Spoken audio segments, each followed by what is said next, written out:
You don't want your employees to be idle, so why would you want your robots to be idle?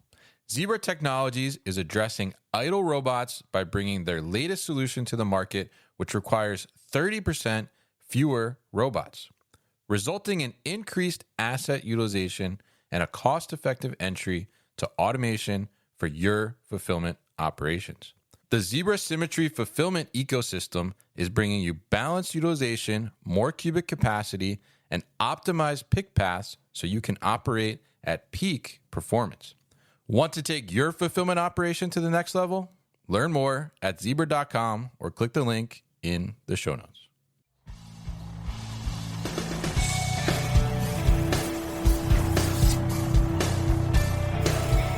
The New Warehouse Podcast, hosted by Kevin Lawton, is your source for insights and ideas from the distribution, transportation, and logistics industry. A new episode every Monday morning brings you the latest from industry experts and thought leaders. And now, here's Kevin.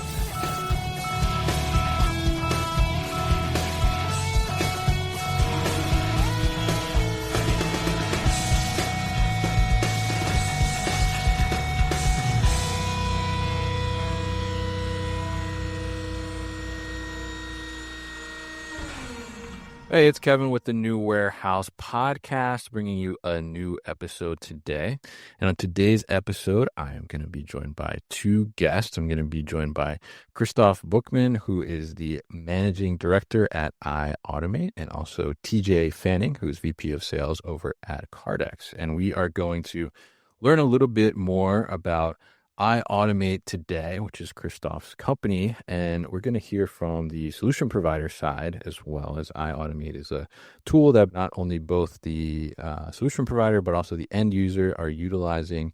And TJ is going to give us a little bit of his insight on how that works. But we're also going to talk about some of the disconnect that exists in our industry between these automation solution providers and the end users themselves, and some of the maybe gray area, lack of transparency from an information perspective there is, and a little bit on how iAutomate is addressing that. So definitely looking forward to this conversation today. So Christoph and TJ, welcome to the show. How are you both?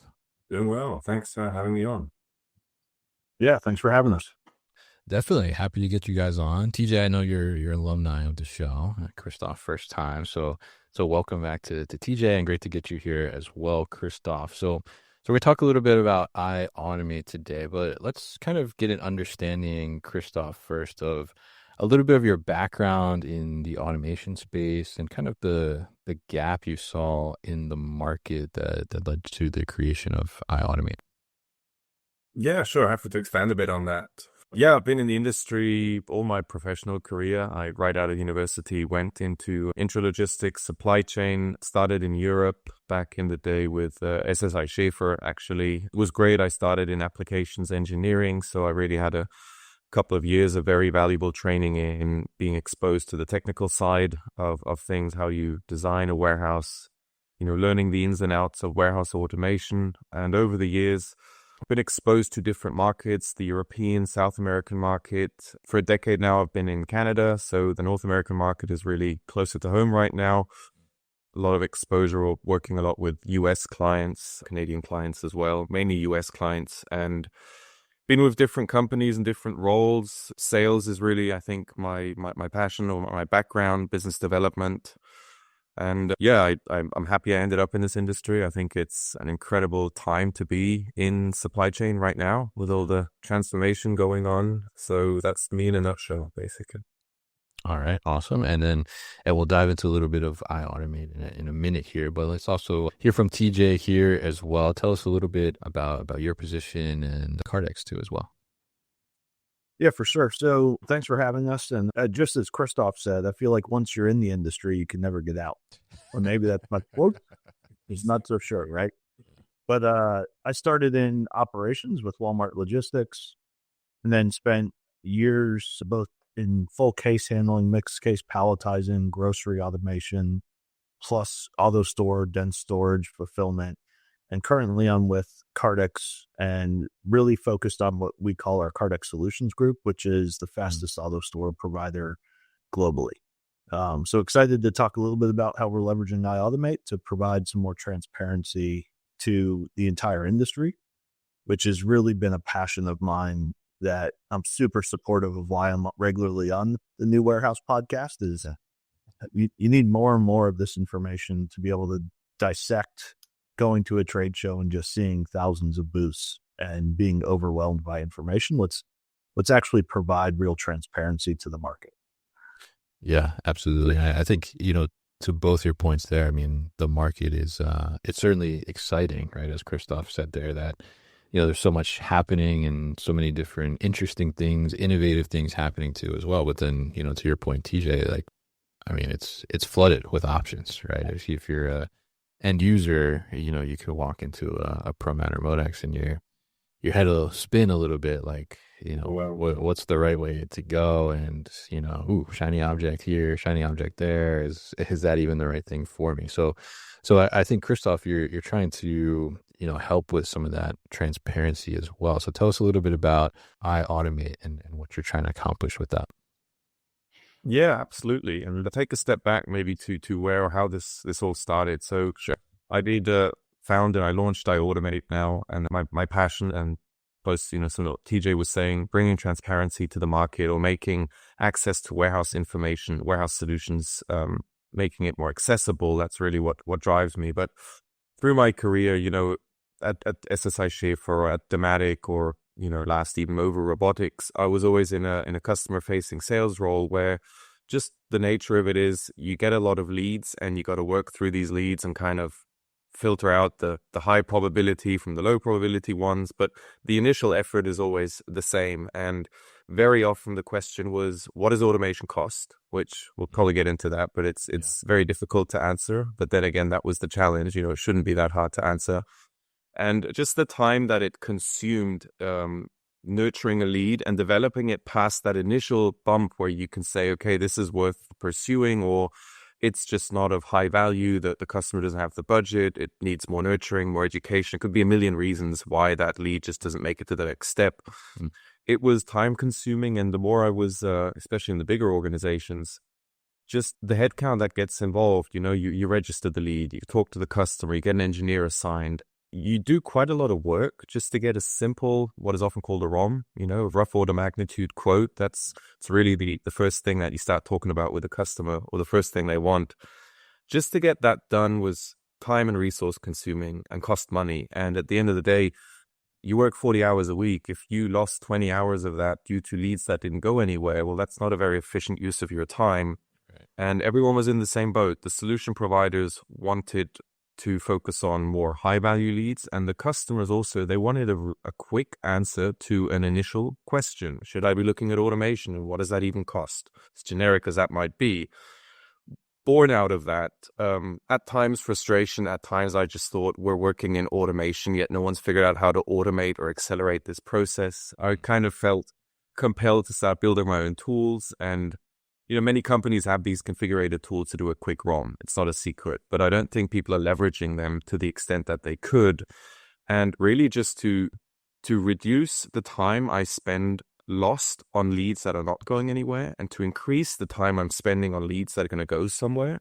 That was what I was trying to do. And then I thought, why isn't there a company out there that does this? And then I thought, why isn't there an app, for example, where you could just do this? Really a do-it-yourself, a tool to empower the customer on the one side, that they can answer these questions, but also something that benefits me as a solution provider working for Kardex, Schaefer, whoever, just accelerate that process of converting a lead and filtering out the high probability one. So if I sum that all up, to streamline the access to advanced warehouse automation solutions and to enhance the dialogue, to accelerate that dialogue between the end user who wants automation and the solution providers, that's what iAutomate was born out of. That's the software we've developed. And the vision is really to facilitate the transition towards Industry 4.0.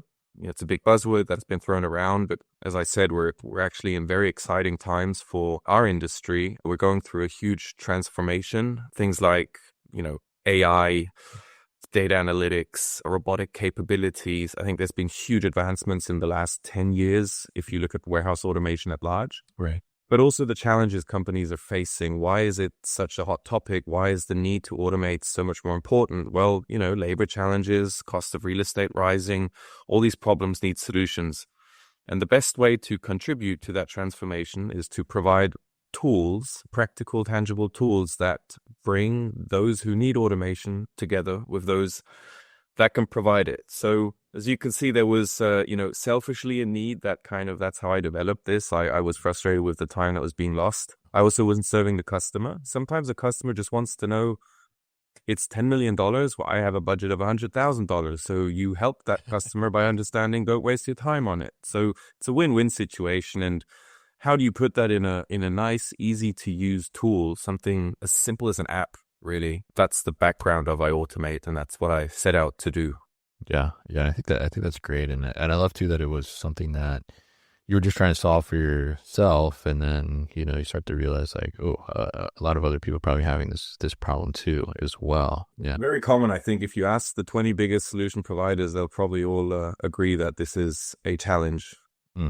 Yeah, absolutely, and so on that side, I mean, we've kind of touched on here a couple of times that there's kind of a lack of transparency in a sense, or a little bit of a disconnect from an information perspective, right? So I guess, TJ, from your perspective, why do you think that there has been kind of limited access to either understanding what automation opportunities are out there, or just general information around some of these automation solutions themselves? We'll be back after a quick break. Have you heard of Nucor warehouse systems? Well, they should definitely be on your radar. Forge a connection with the Nucor warehouse systems team at ProMat 2025 and learn about their sustainability, safety, automation, and end-to-end storage solutions in booth S1056. That's booth S1056. And make sure to join us on a panel hosted by Nucor Warehouse Systems on Monday, March 17th at the Sustainability Transportation Theater, where I will be moderating a discussion on the process of recycling steel and how companies can reach sustainability goals within the warehouse. We will see you in Chicago. Yeah, great question. I think fundamentally, every integrator thinks that their value is creating something custom and unique. And yet, when you talk to the customers and you talk to especially the IT organizations, do they really want to be bleeding edge and custom and unique? I don't go and buy a custom car. Yeah. I don't ask them to build me a custom building, right? I lease a standard building in the US that happens to be close to an airport. And I think that this is the biggest challenge, is that the integrators continue to believe that the design has to be extremely custom, extremely unique, which is then why nobody wants to answer the question of, hey, what's it cost? And I think that this is actually the biggest thing limiting our industry, is we stand here on a pulpit and say, hey, you need to automate because your competition is. I mean, for example, AutoStore just delivered 8 million bins autonomously in a single day. Yeah. Think about that for a second, right? 8 million bins delivered in a single day autonomously. But yet, when you ask somebody what's the price of an AutoStore, the answer is, well, we'll get back to you in 6 months. But Yeah. that is the wrong answer, right? And then I would fundamentally also say, like, especially with Kardex and how we leverage AutoStore, it's not always just about price. Like, the other thing that we've unlocked by leveraging iAutomate is, hey, I'm out of space, but yet I see this really dense storage solution. And how big would I need of a facility if I was to leverage an AutoStore by Kardex, right? Like, and very quickly now we can give them a 3D rendering, a cube, based upon how much product they need to store, how many bins, how many SKUs. And so now think about if we can enable the real estate individuals that today just think, date me another 200,000 square foot facility. Yeah. Everybody's trying to bring product back to the US, right? It's not just about what's the cost of the solution or the ROI, but Also, what's the density? Do I really need a 200,000 square foot building? And so what we're seeing is the shift of transparency enables more people to be commonplace to talk about it. Today, if you go out to your real estate brokers, most say, I'm here to find you a 200,000 square foot building, and what height do you want and what geography, right? And it really should be, is the facility automation ready? Does it have the right clearance? Does it have the right fire suppression? Does it have the right energy capabilities? And how do we enable this to be more of a holistic solution than just the 3 engineers at a customer and the 2 engineers at the integrator designing something highly customized? I think, TJ, you just hit a good point. I think the industry at large, the solution providers, speaking for them, they missed an opportunity here in the past where they always want to give the perfect engineered answer to what does that cost for me? Let's say I'm Nike. I want to build a new warehouse. We always tried to give them a perfectly legally binding, functioning quote, a system. That's an overkill. And as the industry is transforming and solutions are becoming more modular, more standardized, more of a commodity, I like the thought of just give them an answer that's good enough, at least in the beginning. So, the engineering is still going to follow. You're not going to build a house without engineering it. But that customer just initially wants to understand, okay, 10,000 bins, $5 million, it's this performant, that's what I can expect. It fits into a warehouse this shape and size and height. That's good enough. So I think that's where we've been in our own way. And I say we because for 15 years I've been working on that side of it. But just give a quick answer that's easy enough to continue this dialogue and thereby help the customer also accelerate that process a little bit. I mean, the same way I can walk into a car dealership and I see the Audi RS6, which by the way is the coolest car ever built. And the guy says, well, that's $150,000. So I walk out backwards again. But then the guy can turn around, or the girl, and say, but the Audi A4 is $40,000. And now we're talking, right? So just by helping me kind of narrow down my options quickly, it further promotes the dialogue and gets the right people together to end up building warehouse automation systems. Yeah. And I think that's a great point. I love the analogy to the car dealership there, because I think that makes so much sense, right? Because I think in some cases it's either, you get the initial like sticker shock, right, from somebody like you mentioned earlier, where they have a budget of $100,000, and you're like, oh well, the solution is 10 million, right? And then it's like, oh well, then they start to think, oh, I'm not at automation right now, like I can't afford anything, right? Where as if you have more of that visibility, transparency, then like you said, with the car scenario, it's like, oh, well, here is an option that you could do for 100,000, right? Or even in the sense of, I think there's probably some people too, where they probably just have the idea that automation is incredibly expensive and it's not even in my ballpark to even explore at this point, right? So I think, there's a lot of disconnect there in that sense. So I mean, we've talked about a couple times, mentioned it here, but let's talk about this. I mean, that lack of transparency around the cost of automation. I mean, what really is kind of has driven that at the core? And I mean, how much does automation actually cost? I don't know if Christoph or TJ, you want to take that first. I'll leave it up to you guys. Go ahead, TJ. Yeah, sure. Put it on the provider of the hardware now, right? Yeah. What are you going to charge us? Yeah. Yeah. So I told you it was simple, right?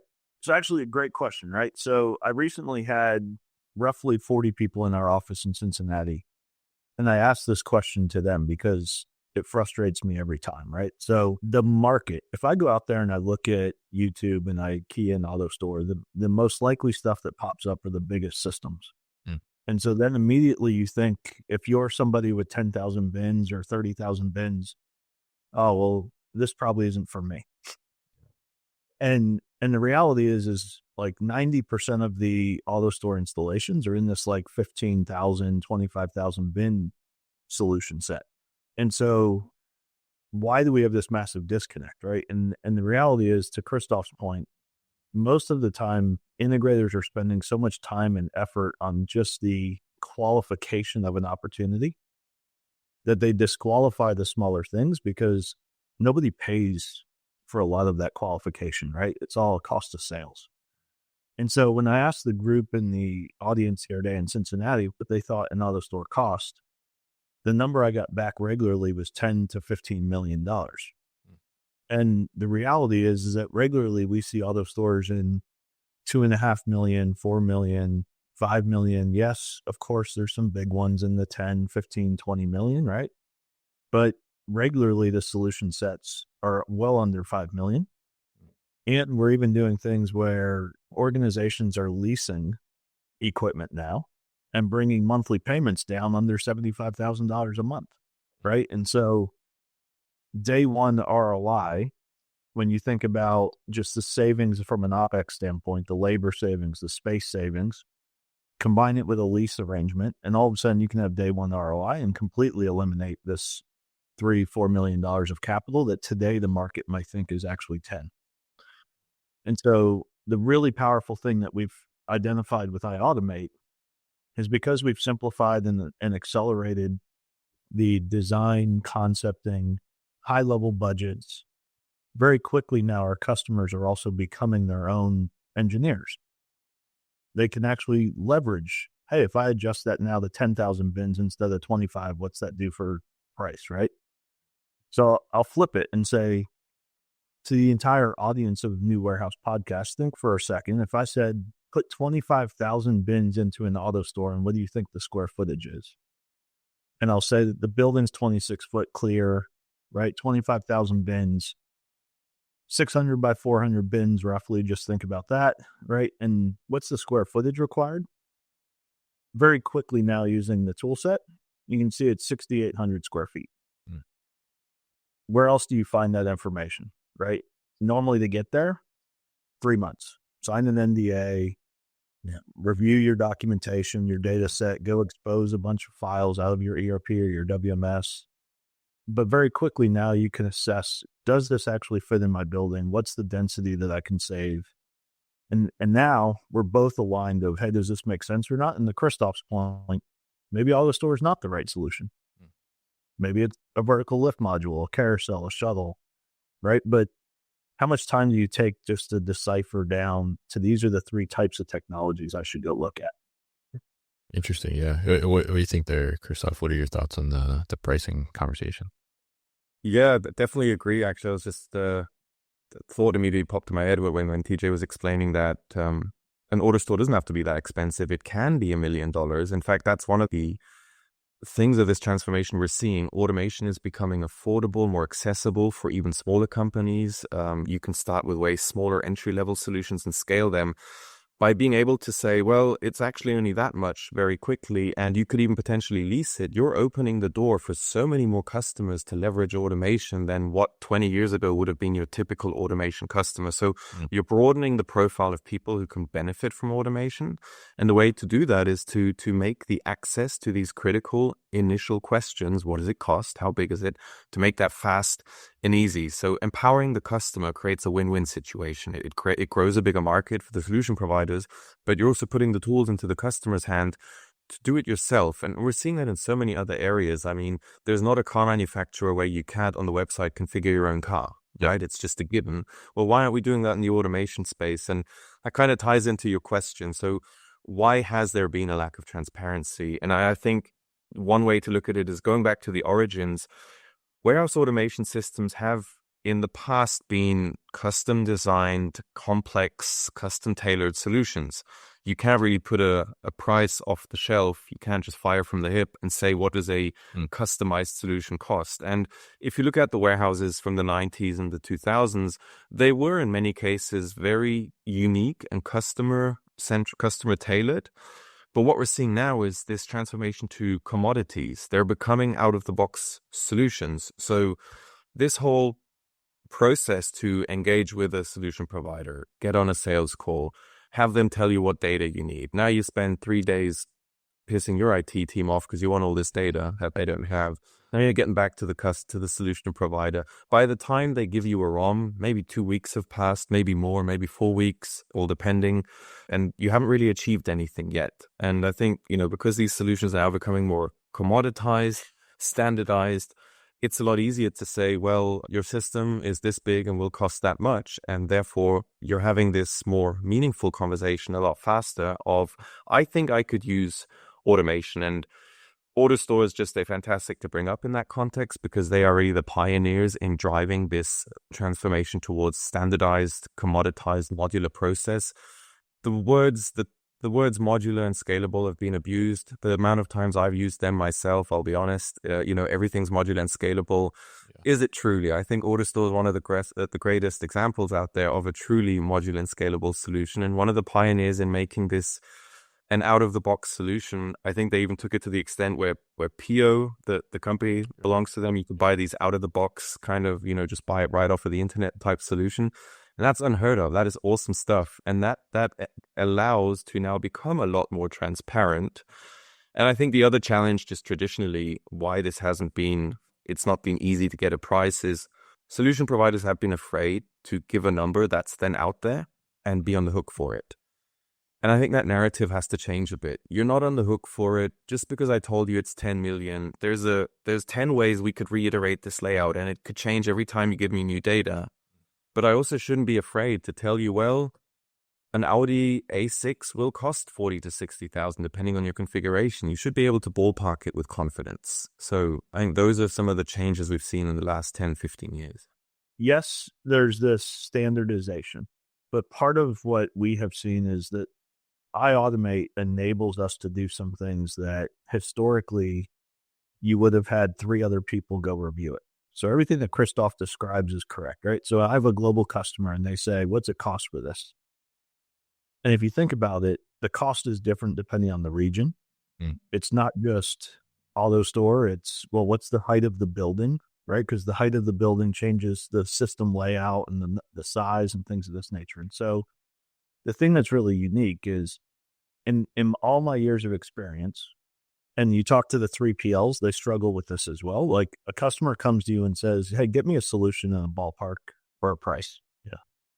And we want to ask 40 questions. And then those 40 questions turn into 160 variables on the back end, and then sending out RFQs and RFPs. And by the way, you're doing this typically with some engineers.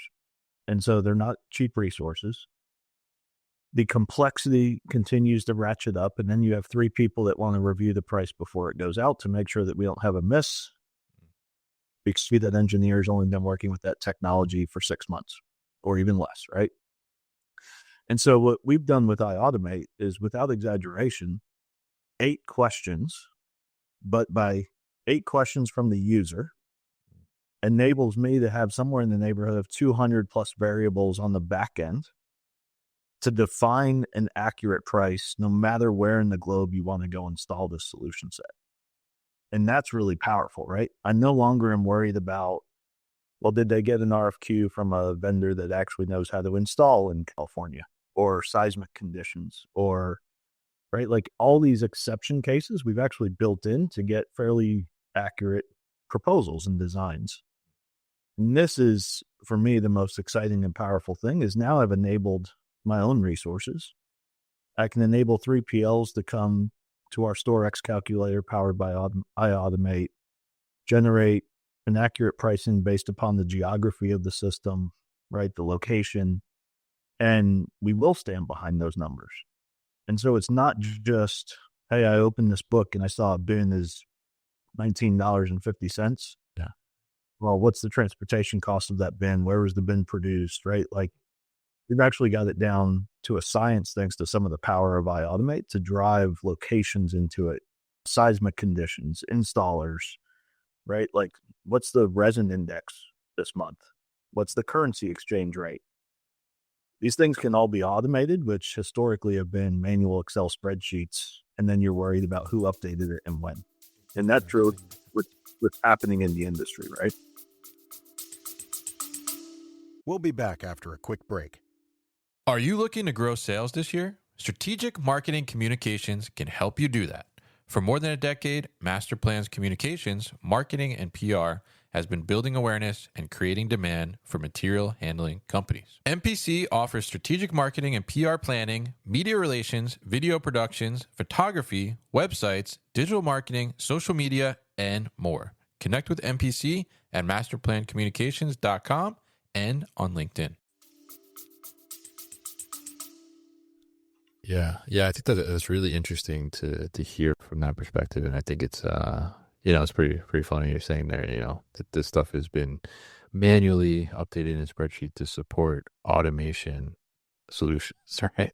Like, why are we not automating this part of the process too? And I think, really interesting there too, TJ, what you said earlier about, you go on YouTube, you search for auto store, and you're going to see like the biggest like auto store projects that are out there. And, maybe that's like, maybe there's like a little fault on marketing side there too, right? To give some, obviously companies want to talk about like, oh, we got the big name as one of our customers, right? I mean, that's good, like social proof, but then the same side, like, then are you, discouraging those smaller players too that are just looking for like a smaller, like you said, 10,000 bins or something like that to put in their operation. So it's a really interesting perspective there. And I think, obviously definitely seeing the value of iAutomate and, how it can help to, for the solution providers, certainly simplify that sales process and also give, some of that immediate feedback, immediate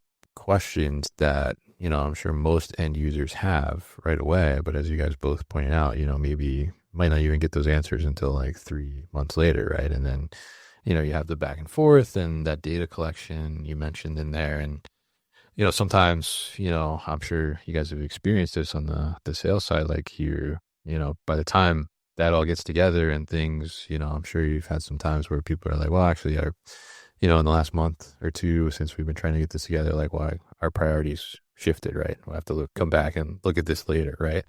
So, but talk to us a little bit more too, Christoph, on the end user side, right? So, I think a great example here is like we're coming up on ProMat, right, in 2025, and people are going to be going there and they're going to be looking for solutions, trying to figure out what's right for them. I mean, what's a way like that end user could leverage iAutomate when they're either prepping for ProMat or they go to ProMat, they see something they like and they want to get a little bit more information about it? Yeah, definitely.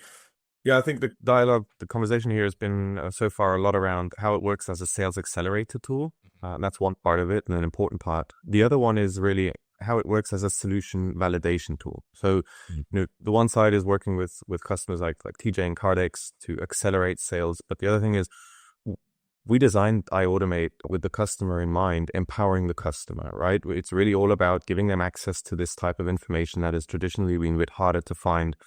I like to use FlightHub as an example. FlightHub's a platform, right? I could go on each and every airline's website. I could Google the same flight and I could then get the pricing, or I just go to FlightHub and I get the comparison of all different options. And I think that's what's been missing in industry. And that's what we want to be is a neutral solution provider agnostic platform to a certain extent where you have access as an individual user. You could be someone who runs an operation for a warehouse. You could be chief of supply chain.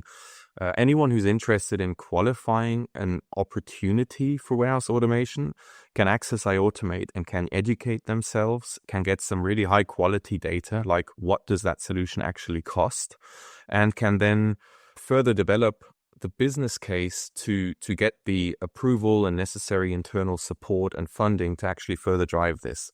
Because I think one disconnect that I've experienced in my career is every lead gets you excited because you think, oh, they're going to buy something. Right after your first phone call, you're like thrilled. They want to build a new warehouse and everything sounds exciting. But the problem is they still have an entire internal process to go through that you have zero leverage over. You cannot influence the speed and the process of them getting a budget approved.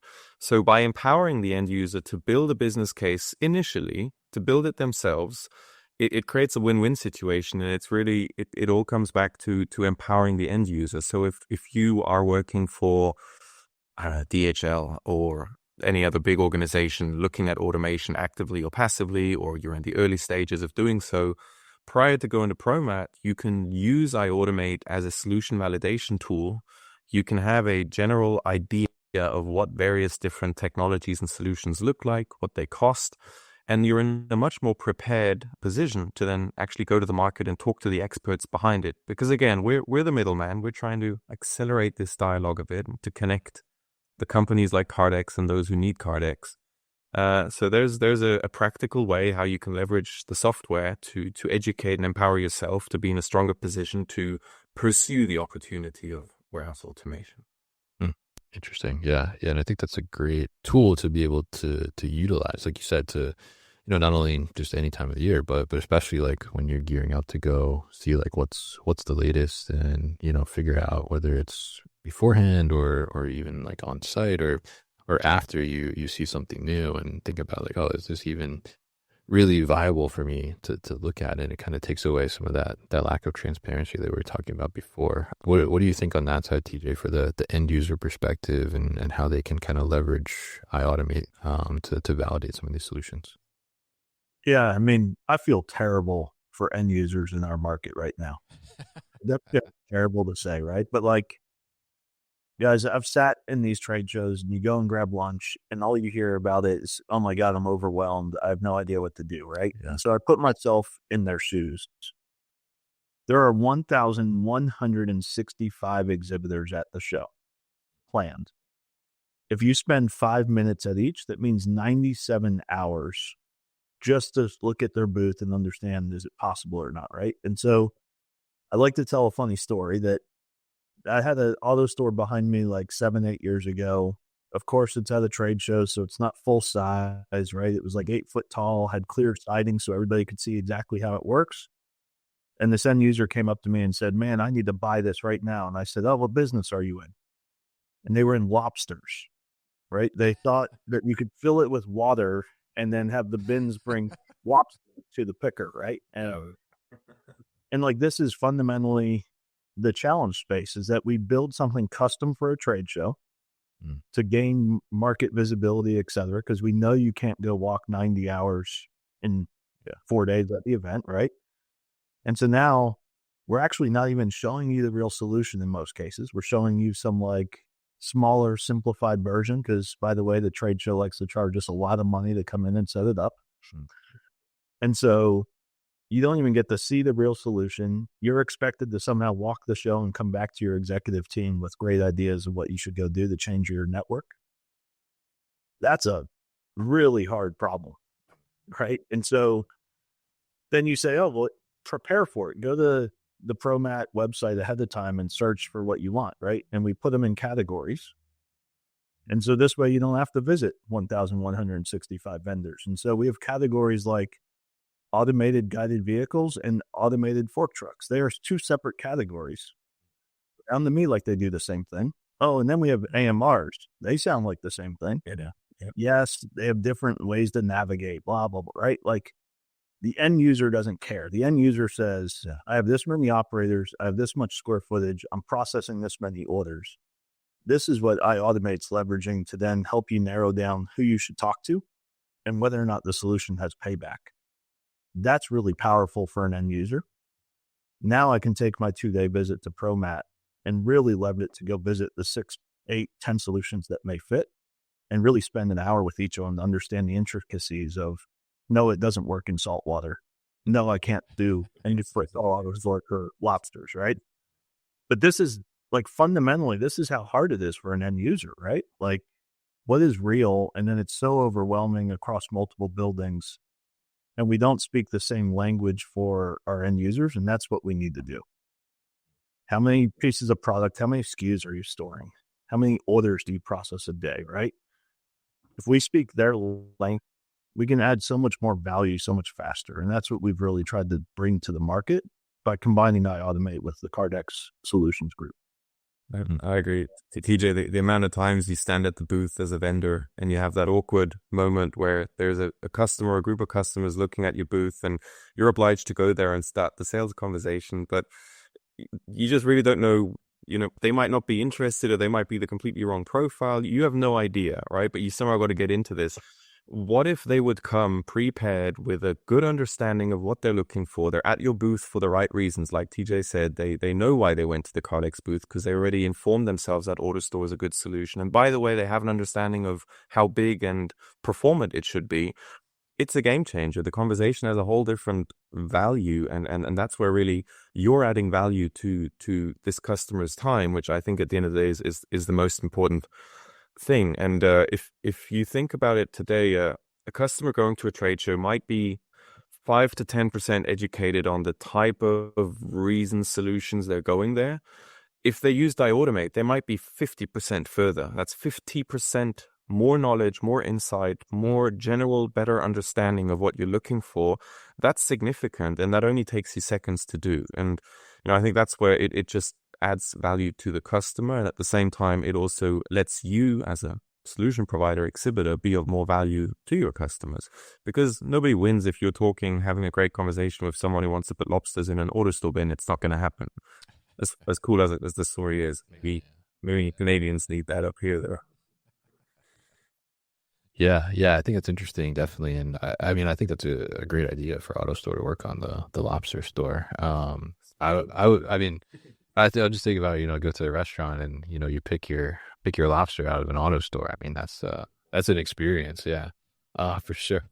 But yeah, I mean, I think it's a great point there, because it is I think on both sides, right? It's kind of like there's a lot of wasted time almost in a sense, right? Like you said, Christoph, somebody approaches your booth there, and you're obliged to interact with them, but then 5 minutes, 10 minutes later, you're talking to them, and you realize, like, oh, this is not the right solution for them, right? And so it's like their time is kind of wasted in a sense, because they don't really know, and they're just trying to navigate the space and figure that out. So having that tool to be able to decipher that a little bit ahead of time, or even, like, I guess on the go too, I mean, as they're there, maybe potentially, I think is a great thing to have, for sure. So very interesting to talk to you both here and talk a little bit about some of these gray areas of the automation space, and how you're bringing these to light a little more, Christoph, and bringing that transparency, and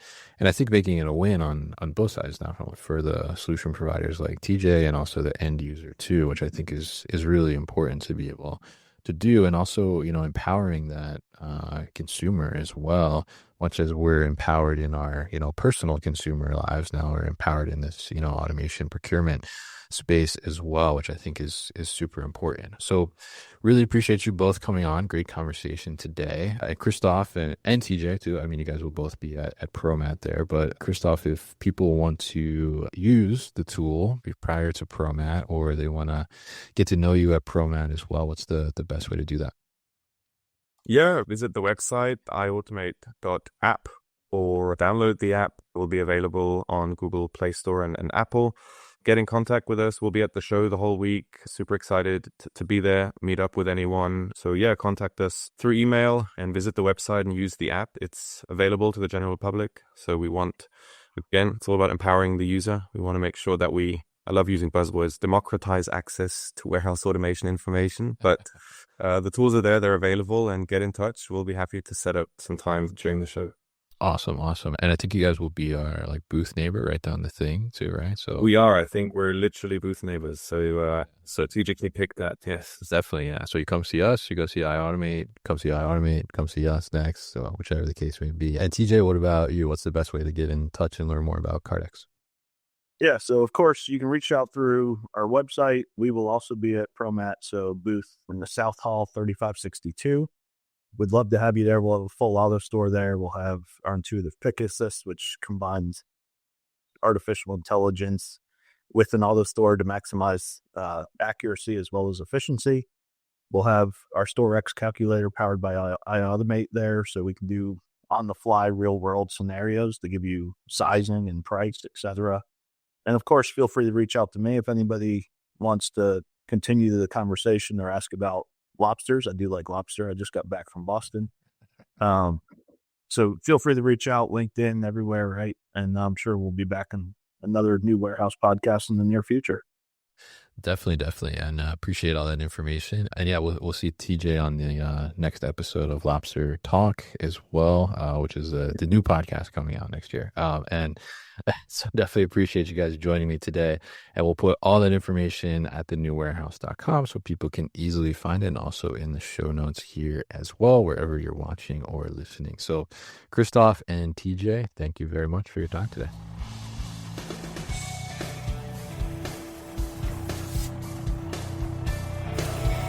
You've been listening to the New Warehouse Podcast with Kevin Lawton. Subscribe and check us out online at thenewwarehouse.com.